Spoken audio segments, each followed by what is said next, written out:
Hey everybody, Chaplain Hobbitzel here. I've been thinking a lot about holiness lately. And I was reading this story in John chapter 9 where the blind man comes and Jesus heals him. And then there's this big uproar by the religious folks because they can't accept Jesus as a holy man sent from God because they have a picture of holiness and Jesus doesn't fit that picture. And they call him, a blasphemer and a drunkard and a friend of sinners and all these things. And it's interesting because there's a reason they called him those things. And I'm like, what is holiness? And holiness is one of those words that kind of makes you cringe because it can often be seen as this thing that's like this, oh, I'll never be, able to reach this unattainable thing. And often it feels heavy. But really, holiness, I think, is different than what we often think of. Because Jesus wasn't good in the way that a lot of people would think of goodness. He was actually quite a troublemaker. He disrupted people all the time, he especially the religious people, and challenged them.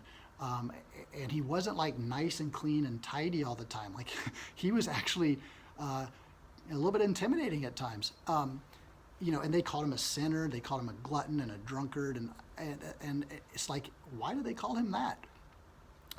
But here's what he says to the religious leaders in Matthew 23. He says, "Woe to you, teachers of the law, you and Pharisees, you hypocrites!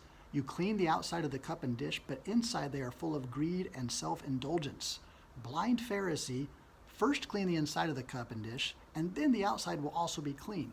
So it seems like God wants us to get to something far beyond outward appearance, right? He says, first clean the inside and then the outside will follow. And I need to be reminded of that because so often I get that turned around.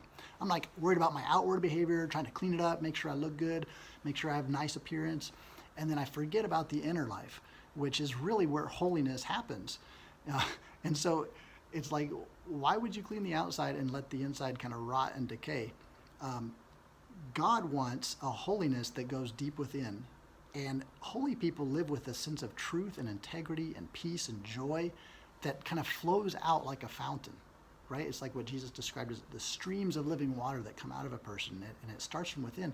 And it actually is really life-giving and liberating because it opens up the door to run in the ways of God. Like the psalmist says in Psalm 119, he says, "I run in the path of your commands, for you have set my heart free," or you have enlarged my heart. And it's just this reminder of, wow, holiness actually liberates you. It doesn't like put a heavy burden on you. And so I need to be reminded of that, and I hope that is helpful to you today to remember God is after something so freeing and so beautiful and liberating in your life. And our job is just to learn to cooperate because he's already doing that in us. He's already at work in us, creating us to be into the likeness of his son. So anyway, I hope that encourages you today, and God bless you. We'll see you next time.